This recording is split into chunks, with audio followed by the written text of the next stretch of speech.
Yung si Gutesa, sinira-siraan niya. Number 2, yung 18 Marines, ayaw tawagin.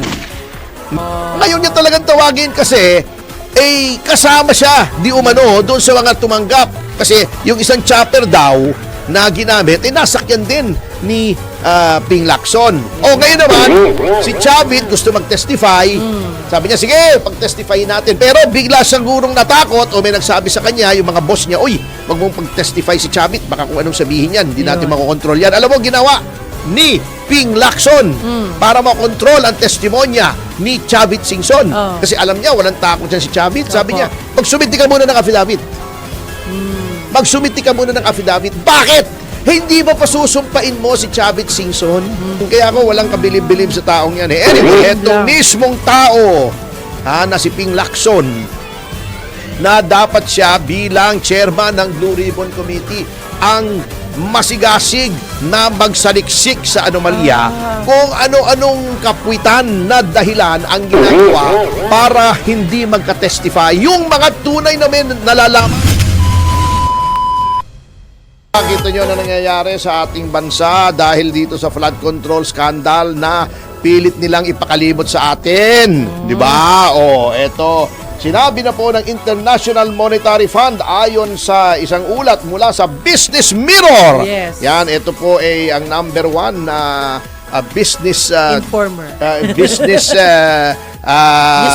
newspaper dito sa ating bansa. Broadsheet, yes. Oo, at very credible po ito, hindi katulad ni Madriaga. Okay. Binaba! Ang galit. Binaba!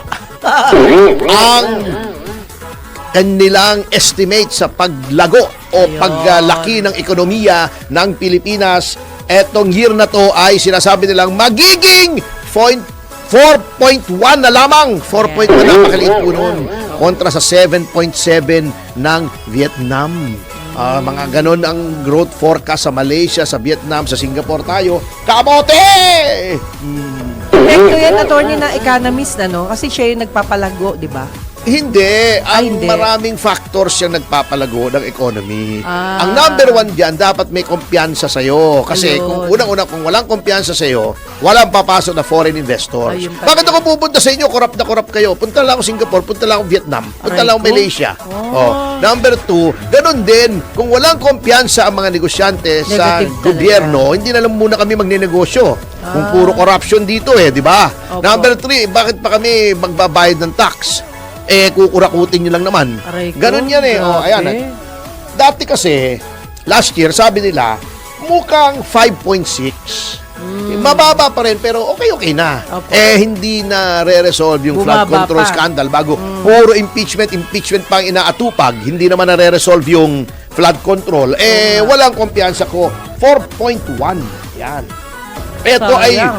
di hamak na mas mababa sa estimate o taya o tansya ng budget ng Development Budget Coordination Committee, yung dating NEDA. Opo. Yan, slower growth and faster inflation. Kasi nga, may flood control na, nagkaroon pa ng Middle East crisis. Kung Nagsabay Middle East pa. crisis yan, wala tayong problema dyan. Kasi lahat naman apektado. Apektado. Although mas apektado tayo dahil hindi kumilos ang gobyerno. Kasi nga hindi action makakilos ang taken. gobyerno kasi kinuha na yung pera, ninakaw na ng flood control. Kung wala tayong flood control, Mid-East lang, baka kakayanin pa natin. Katulad doon, wala namang masyadong corruption. Hindi ko naman sinasabing wala kasi wala namang gobyernong zero corruption Opo. Nung panahon ni Pangulong Duterte, mga pitsu-pitsu lang yung corruption, di ba, na sisita pa.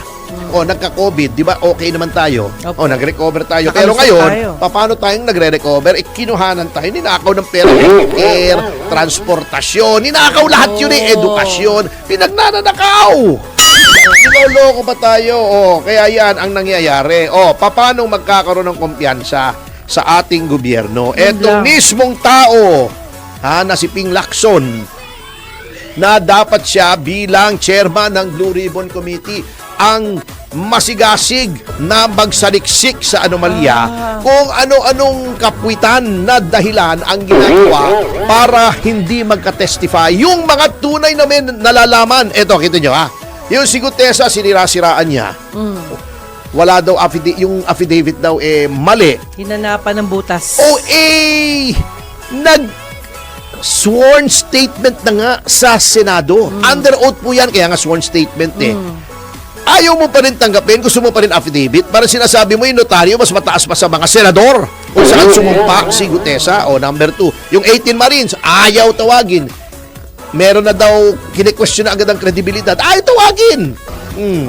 Ngayon niya talagang tawagin kasi kasama siya, di umano, doon sa mga tumanggap. Kasi yung isang chopper daw na ginamit, nasakyan din ni Ping Lacson. Ngayon naman, si Chavit gusto mag-testify.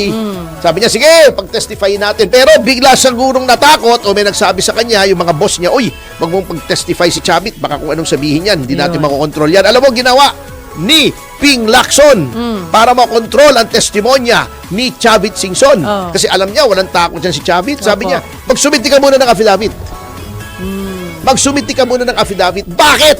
Hindi ba pasusumpain mo si Chavit Singson doon sa Senate pag nag-hearing kayo? Sinumpaan eh. Ba't kailangan pa ng affidavit?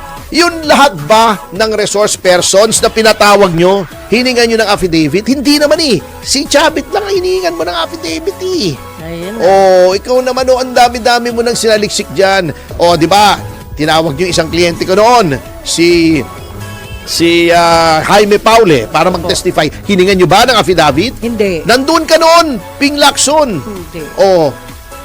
Kengkoy ka pa nga sabihin mo sa kliyente mo, attorney, sabihin sa akin ang lahat, executive session, walang makakaalam. Di naniwala kami sa inyo, yun ang pagkakamali namin. Kala namin, lalaki kang kausap. Punta kami rin sa opisina mo, sinabi lahat ni Jaime Paule yung nalalaman niya. Pagkatapos maglabas mo, tinawag mo yung mga reporter, sinabi mo lahat ng pinag-usapan doon confidential. Siya na nagsabi? Ang galing. Galing talaga ni Ping. Kaya ako walang kabilib-bilib sa taong yan eh. Anyway, gusto niyang mag-submit muna ng affidavit si Chavit Singson kasi gusto niyang makita muna kung anong sasabihin. Para ma-filter niya, makontrol niya. Kaya naman pinagluloko niyo pa kami, ha? Ping Lacson.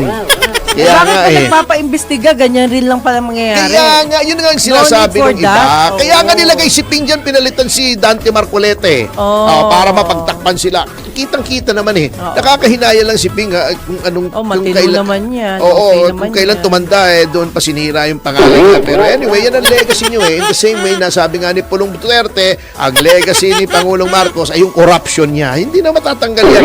Ngayon, tumatak na, nawala na sana sa isipan ng mga tao. Nire-elect na nga, pinagkatiwalaan na ulit ang mga Marcos. Yes. Ngayon, kamote. Ibinalik. Ngayon, kamote. So, ngayon, ito ang misfortune ng mga Marcos na para sa akin, ewan ko sa kanila, para sa akin ay kahit ilang bilyon o ilang daang bilyon ay hindi worth it. Ngayon, umpisa ngayon, pag sinabi mo, 50 years from now, yung mga ilang saling lahi na natin, pag sinabi mong Marcos, ang papasok sa isip, corrupt. Ngayon, patay na. Wala na.